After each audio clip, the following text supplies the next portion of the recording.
नमस्ते दोस्तों, मैं आज के वीडियो में आपके लिए एक सिंपल सा हेयर स्टाइल लेके आई हूँ जिसे हम फिशटेल भी कहते हैं। अगर आपको मेरा ये वीडियो अच्छा लगा तो प्लीज़ लाइक, शेयर और कमेंट करना मत भूलना। और अगर आपने मेरे चैनल को अभी तक सब्सक्राइब नहीं किया तो जल्दी से कर लेना, क्योंकि मैं ऐसे ही अच्छे वीडियोस आपके लिए लेके आऊँगी। तो चलिए स्टार्ट करते हैं।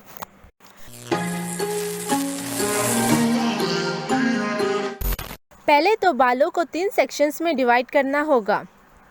हम जैसे नॉर्मल ब्रेड डालते हैं वैसे ही करना है।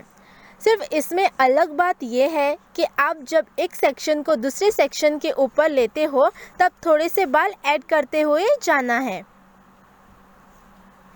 ये देखिए, बिल्कुल ऐसे ही करते जाना है।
Thank you for watching. जल्दी मिलते हैं मेरे दूसरे वीडियो के साथ। तब तक के लिए बाय।